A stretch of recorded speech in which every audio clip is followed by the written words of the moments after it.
5, 4, 3, 2, 1. नमस्कार, आपका बहुत बहुत स्वागत है। मैं आपका दोस्त अजय पांडे और आप देख रहे हैं मृत संवाद। आज के खास प्रोग्राम मृत संवाद के सफलता की यात्रा में हमारे मेहमान हैं डॉक्टर नईम अहमद सर। आपको बता दें कि इनका राजनीतिक करियर भी रहा है। हम इनसे ही बात करेंगे कि आखिर इन्होंने शुरुआत कैसे करी। सबसे पहले सर आपका बहुत बहुत स्वागत है मृत संवाद के प्रोग्राम में। और जनता ये ज़रूर जानना चाहेगी सर, आपका राजनीतिक करियर जो स्टार्ट हुआ वो कैसे हुआ। सबसे पहले तो पांडे जी, आपके दर्शकों को मेरा प्यार भरा आदाब, नमस्कार, सत श्री अकाल। देखिए, राजनीति तो एक राजनीतिक लोग तो हम है नहीं, राजनीति एक अलग चीज़ है। हम तो समाज सेवक हैं जी, और सेवा ही हमारा मकसद है। बस राजनीति से तो हमारा इतना कोई ज़्यादा ताल्लुक नहीं रहा, बल्कि बल्कि समाज सेवा हम अक्सर करते रहते हैं। और ये समाज सेवा उस वक्त से मेरे जहन में, मेरे दिल में है जी, जब हम छोटे छोटे बच्चे थे। मैं ग्राम नूरपुर अरब से हूँ। जी, बढ़ापुर के पास ग्राम नूरपुर अरब एक छोटा सा गांव है, जिला बिजनौर का। जी, मेरा गांव बहुत पिछड़ा हुआ गांव है, बहुत गरीब लोग रहते थे, काफ़ी पिछड़ा हुआ गांव था। उस टाइम लोगों को मजदूरी भी नहीं मिलती थी। उस वक्त में मेरे पिताजी लुधियाना गए। जी, वहाँ पर उन्होंने बुनाई फैक्ट्री में काम स्टार्ट किया। वहाँ पर वो मास्टर थे। जी, जब यहाँ पर लोगों को मजदूरी नहीं मिलती थी, उस वक्त यहाँ पर 15, 20, 30 रुपये दिहाड़ी थी अपने बढ़ापुर एरिया में। जी, उस वक्त वहाँ पर मेरे पिताजी लोगों को लेकर गए, सौ लोगों को अपने गांव के वहाँ लेकर गए, उन्हें वहाँ पर काम दिलाया। वहाँ पर 150-200 रुपये उन्होंने रोज़ कमाया, लोगों की मदद की।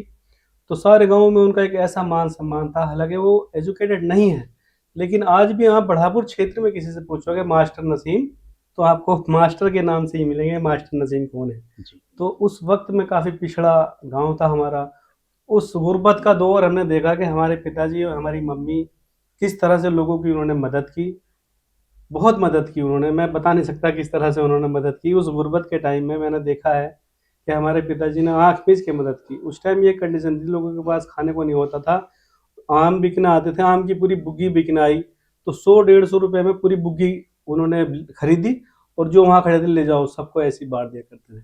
तो समाज सेवा हमारे खून में है। बिल्कुल आपने समाज सेवा की बात की और आप से समाज सेवा करते भी हैं। हम्म। परंतु कहीं न कहीं आपका राजनीतिक करियर इसलिए रहा है कि आप इस पार्टी में भी रहे हैं और आप कहीं न कहीं ओवैसी साहब से भी जुड़े रहे हैं, तो जी उसके जी, बारे में बिल्कुल क्या बिल्कुल। बताइए?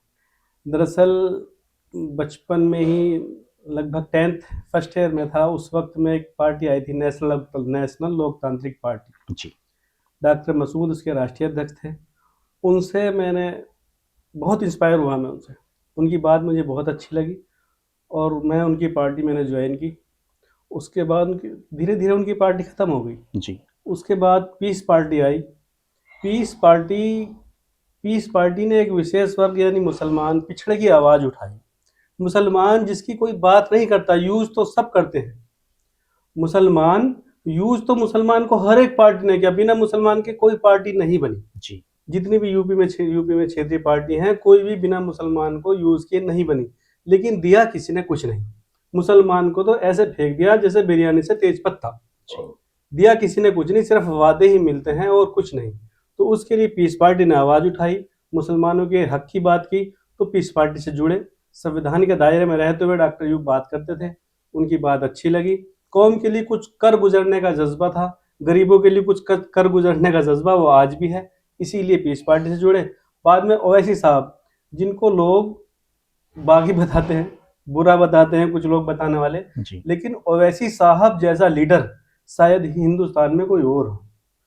जितने काबिल एजुकेटेड बैरिस्टर हैं वो, जी, और वो सिर्फ इसलिए बुरे हैं क्योंकि वो मुसलमानों की आवाज़ उठाते हैं, मुसलमानों के हक की बात करते हैं। भाई, अगर किसी को उसका हक नहीं मिल रहा और वो पीड़ित है, परेशान है, उसकी कोई आवाज़ उठाए तो क्या वो बुरा है? और वो भी संविधान के दायरे में रह के, कान कानून के कानून के तो कानून के दायरे में रहने के बाद तो कोई गलत नहीं है। किसी पीड़ित की आवाज़ उठाना, पीड़ित चाहे कोई भी हो, उसकी आवाज़ जो उठाएगा हम उसके साथ हैं। अब यही सोचते हुए बस अब बिल्कुल। मैं आपको बता दूँ, जिस तरह से इन्होंने अभी बताया डॉक्टर साहब ने कि ओवैसी साहब के बारे में इन्होंने पूरी तरह से बताया। मैं आपको बता दूं कि ये वार्ड नंबर 7 कोतवाली के वार्ड नंबर 7 से एक भावित प्रत्याशी भी हैं और ये चंद्रशेखर आजाद जी की पार्टी से अब जुड़े हैं। तो हम इनसे सवाल ज़रूर करेंगे सर, आपसे जनता ज़रूर जानना चाहेगी कि आपने ओवैसी साहब को छोड़कर और आज चंद्रशेखर जी के साथ आप जुड़े हैं और आप एक प्रत्याशी के रूप में भी हैं वार्ड नंबर 7 से। जी जी बिल्कुल जिला पंचायत के लिए आप बिल्कुल। तैयारी कर रहे हैं, तो क्या कहना चाहेंगे सर? देखिए, ओवैसी साहब की पार्टी छोड़ी भी इसीलिए है कि बिजनौर की जनता ओवैसी साहब को समझ ही नहीं पाई। बिजनौर के मुस्लिम समाज या अदर समाज ओवैसी साहब को समझ ही नहीं पाए। लोग समझ नहीं पा रहे, एक्सेप्ट नहीं कर पा रहे, इसीलिए हमें वो उनसे थोड़ा सा हटना पड़ा। और चंद्रशेखर भाई जिसे आज दुनिया जानती है जी, चंद्रशेखर भाई संविधान की बात करते हैं, मुस्लिमों के हक के लिए लड़ते हैं, दलितों की बात करते हैं, वंचित शोषित चाहे जो भी हो वो सबके लिए लड़ते हैं, सबके जमीनी स्तर पर लड़ रहे हैं, मेहनत कर रहे हैं। तो उनका हमें किरदार बहुत अच्छा लगा राजनीति में, बस उनके किरदार से इंस्पायर हो गए, हम उनके साथ जुड़े हैं। और जिला पंचायत की बात रही, वार्ड नंबर 7 से मैं इंशाल्लाह तैयारी कर रहा हूँ, भाई चंद्रशेखर से टिकट मांग रहा हूँ। और कोतवाली ब्लॉक का वार्ड नंबर 7 2015 में मैंने पहला चुनाव लड़ा था जी, और उस वक्त तन्हे तनहा अपने दम पर मैंने चुनाव लड़ा था। जितने भी बड़े बड़े चेहरे थे, जी। जो पुराने दिग्गज नेता थे, उस चुनाव में लगभग सभी मुझसे पीछे थे और तन्हो तन्हा अपने दम पे चुनाव लड़ा था। ये बात वार्ड नंबर 7 के सभी नेतागण जानते हैं। तो क्या आप चुनाव में जीते थे या फिर क्या रहा था? उस चुनाव में मुझे 2162 वोट आए थे। उस चुनाव के अंदर मुझे लगभग 2162 वोट पड़े थे, जो कि अपने आप में एक मायने रखते हैं। और जीतने वाले को 3200 वोट पड़े थे। जी, जो पहले विजेता थे उनको 3200 वोट मिले थे और मुझे 2162। कहीं ना कहीं आपने बहुत ज्यादा टक्कर दी थी। बहुत टक्कर दी और अपने दम पर। सिर्फ चंद लोग मेरे साथ थे, बाकी सब बड़े नेता सब अलग किनारा कर गए थे कि ये नया लड़का है, 30 साल का 28 साल का लड़का क्या चुनाव लड़ेगा। तो दूसरा चुनाव फिर मैंने तैयारी की 2021 में। जी, बहुत जोरदार तैयारी की, बहुत बेहतरीन इलेक्शन था। यहाँ तक के जो दिग्गज मैदान में थे वो घबरा गए थे और मैदान छोड़ दिया था कि इस बार डॉक्टर नईम की सीट क्लियर है। लेकिन इत्तेफाक बाद में सीट रिजर्व हो गई, जिस कारण मैं चुनाव नहीं लड़ पाया। आपने जो चुनाव लड़ा था वो निर्दलीय लड़ा था? जी, निर्दलीय। उस टाइम कोई पार्टी नहीं थी। जी।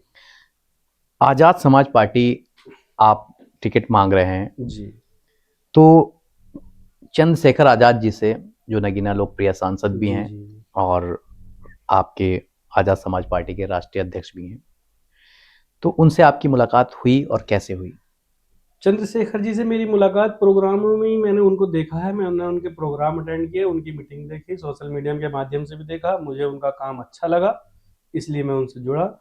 और चंद्रशेखर जी के जो अपने मुरादाबाद मंडल अध्यक्ष हैं, जी, मंडल प्रभारी हैं, जिला अध्यक्ष हैं, जिला प्रभारी हैं, विधानसभा अध्यक्ष, विधानसभा प्रभारी, और जो जिले के अपने कार्यकर्ता हैं उन सब के टच में हूँ। टिकट के लिए कह रहा हूँ और ये मैं भरोसा दिलाता हूँ कि कोतवाली ब्लॉक का वार्ड नंबर 7 का टिकट यदि मुझ पर भरोसा करके मुझे दिया जाता है तो ये सीट 100% मैं निकाल के दूंगा। क्योंकि मुझे क्षेत्र के अंदर 15 साल हो गए हैं और वार्ड के बच्चा मैं गांव में जाता हूं तो बच्चे भी पहचान लेते हैं कि डॉक्टर नहीं फिर आ गया। डॉक्टर साहब आपने बताया कि आपको एक मीटिंग में जाना है, इसलिए मैं आपसे एक आखिरी सवाल पूछूंगा।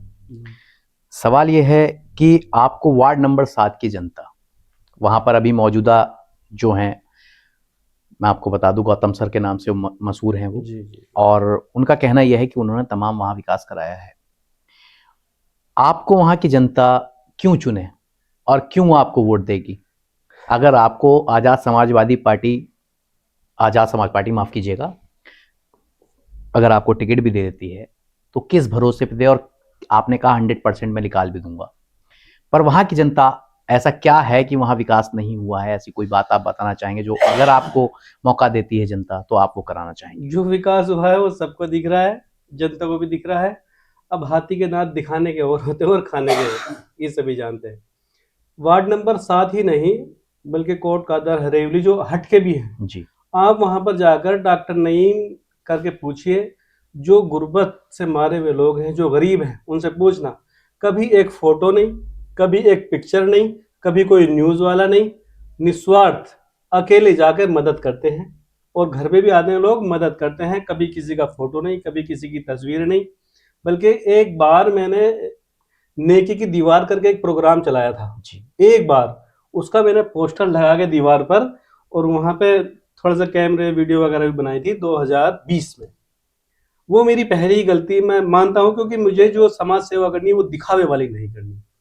क्योंकि जिसने समाज सेवा करके दिखा दी वो खत्म है, उसका आपको दुनिया में भले से ही कोई अजर मिल जाए, लेकिन आखिरत में अल्लाह से उसकी उम्मीद मत रखना। तो मैं जो मदद करता हूँ वो अल्लाह के लिए करता हूँ, कि इसका अजर मुझे अल्लाह से मिलेगा, ईश्वर से मिलेगा। मैं इसी अजर नहीं करता कि इसका अजर मुझे चुनाव में मिले जी। या मुझे वोट मिले। मैं वो जो मदद करता हूँ मैं सिर्फ निस्वार्थ करता हूँ। आप मेरे गांव में भी जाके अगर पता करेंगे, किसी गरीब से पूछेंगे डॉक्टर नहीं कैसे मदद करते हैं, तो आपको 100% जवाब प्लस में मिलेगा। वो आप निजी पूछना, कैमरे पे ना चलाना, ये जी। मेरी आपसे रिक्वेस्ट है। क्योंकि मैं अपने द्वारा की हुई कोई भी मदद या किसी का नाम कोई शो नहीं करना चाहता। बात चुनाव की थी, मैंने आपसे कहा कि जनता आपको क्यों वोट देगी? हाँ, रही बात वोट की, तो देखिए क्षेत्र के अंदर बहुत काम बाकी हैं। लोग बताने को तो बड़ी-बड़ी बातें बताते हैं, लेकिन मैं आपको आपके चैनल पे, आपके चैनल के माध्यम से वार्ड नंबर 7 के और उनके बढ़ापुर की जनता को मैं ये बता रहा हूँ आज आपके चैनल पर, कि बढ़ापुर के अंदर जो काम आज तक विधायक और सांसदों ने नहीं किया, ये काम ये डॉक्टर नईम इन 5 साल के अंदर करके दिखाएगा। नंबर 1 नोट कर लो, बढ़ापुर के अंदर एक ऐसा अस्पताल मैं इन 5 साल के अंदर बनाऊंगा जहां पर सिर्फ आपको दवाई का पैसा देना होगा, और ना तो एडमिट फीस लगेगी, ना कोई डॉक्टर की फीस होगी, किसी तरह की कोई फीस नहीं होगी। एक ऐसा हॉस्पिटल आपको दूंगा जहां नॉर्मल डिलीवरी, ऑपरेशन वाली डिलीवरी, ये सारे काम वहां पर आपको मिलेंगे। ये वादा है मेरा। दूसरा, एक ऐसा 500 बच्चों का स्कूल जिसके अंदर कोई फीस नहीं होगी, किसी तरह की कोई फीस नहीं होगी, फ्री पढ़ाई होगी। ये 2 काम के मैं वादा करता हूँ। सड़क नाली ये तो हर एक काम करता है, मैं बाकी ये तो होना ही है। जी। इस तरह की कोई बात मैं नहीं करना चाहता, लेकिन ये दो काम मैं कह के जा रहा हूँ, और ये नोट कर लेना। अगर मैं 5 साल में रहा, इस बार मैं वार्ड नंबर 7 से बना, तो 100% ये 2 काम करके जाऊंगा। गौतम जी कहते हैं, रोजगार की बात करते हैं वो, कि युवाओं को रोजगार दे रहे हैं, और कहीं ना कहीं उन्होंने भी ये कहा कि 1-2 एम्बुलेंस वगैरह दे रखी है। क्या कहना चाहेंगे सर आप रोजगार के लिए? रोजगार रोजगार एक बड़ी समस्या है, वो आप जिला पंचायत बनकर नहीं दे सकते। सिर्फ काउंसलिंग की बात है, आप काउंसलिंग कर सकते हो, बता सकते हो फला जगह ये ऐसा है वैसा है, वहां पे वैकेंसी है, वहां पे वैकेंसी है। आप जिला पंचायत बनने के बाद में रोजगार नहीं दे सकते, सिर्फ वो किस तरह से काउंसलिंग कर सकते हैं। वो काउंसलिंग कर रहे हैं, बड़ी अच्छी बात है। इस तरह का काम तो हमें, हमारी नॉलेज में भी कहीं होता है, कुछ निकलता है तो हम भी कर ही रहे हैं, बिल्कुल। 15-20 साल से कर रहे हैं। लेकिन वो गौतम सर बताएं तो ऐसी कोई बात नहीं है। रही बात एम्बुलेंस की, मेरे अपने घर में 3 फोर व्हीलर हैं। क्षेत्र का कहीं का भी किसी का भी फोन आ जाए, किसी भी वक्त दुख तकलीफ, हमेशा तैयार रहती है, हमेशा तैयार खड़ी है, बिल्कुल। आपका साफ साफ कहना यह है कि लेकिन जनता अगर बस मसला वही है कि हम दिखावा नहीं करते किसी भी बात का। और एक दूसरी चीज, बढ़ापुर की चेयरमैन, जी। ये कंटिन्यू के लगभग 5वीं बार बने। वो मेरे सगे मामू हैं, मामाजात परिवार से। यासीन चेयरमैन मेरे मामू थे, असलम चेयरमैन मेरे मामू हैं, जी। आबिद चेयरमैन मेरे भाई हैं, डॉक्टर दिलशाद वो भी सगे, वो मेरे भाई हैं। आप चंद्रशेखर आजाद जी के लिए और बढ़ापुर की जनता और आपके नूरपुर अरब की जनता को और वार्ड नंबर 7 की जनता को क्या मैसेज देना चाहेंगे? मैं भाई चंद्रशेखर के लिए यही कहना चाहूँगा कि बढ़ापुर की जनता नहीं, बल्कि हिंदुस्तान की जनता को चंद्रशेखर आज़ाद भाई का साथ देना ही चाहिए। क्योंकि इस वक्त में, इस नफरत के दौर में, इस नफरत की राजनीति के टाइम में, अगर कोई संविधान की बात करता है, अगर कोई वंचितों के, शोषितों के, मुस्लिमों के, अल्पसंख्यकों के, दलितों के हक की बात करता है, कोई जमीनी लड़ाई लड़ता है, तो वो चंद्रशेखर आजाद या असदुद्दीन ओवैसी है। वरना मेरी नजर में कोई लीडर ऐसा नहीं जो शोषित, वंचित, दलितों और मुस्लिमों, अल्पसंख्यकों की बात करता हो, वो भी संविधान के दायरे में रहकर। जनता के लिए क्या मैसेज देना चाहेंगे? तो जनता को चंद्रशेखर आजाद भाई की फुल सपोर्ट करनी चाहिए। बिल्कुल। आज हमारे साथ डॉक्टर नईम सर थे। इन्होंने पूरी तरह से कहा कि हमें चंद्रशेखर आज़ाद जी की साथ देना चाहिए और बढ़ चढ़कर उनके साथ हिस्सा लेना चाहिए और उनका सहयोग करना चाहिए। इन्होंने ये भी कहा कि अगर वार्ड नंबर 7 की जनता इनका सहयोग करती है तो ये पूरी तरह से एक अस्पताल का भरोसा दिला रहे हैं कि एक अस्पताल वहाँ होगा और अच्छा अस्पताल होगा। और कहीं ना कहीं इन्होंने ये भी कहा कि मैं एक कॉलेज 500 बच्चों का उसका भी इंतज़ाम कराने का काम करूँगा।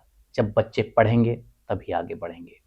नईम जी ने ये वादा किया है और अगर आप लोग इनकी बात से संतुष्ट हैं तो इनको सपोर्ट करिएगा। अगर आज़ाद समाज पार्टी काशीराम इनको पूरी तरह से अगर टिकट देती है और ये चुनाव लड़ते हैं तो इनको ज़रूर सपोर्ट करिए। हम कल फिर किसी और साथी के साथ और एक नए प्रोग्राम के साथ आपके सामने उपस्थित होंगे। तब तक के लिए नमस्कार।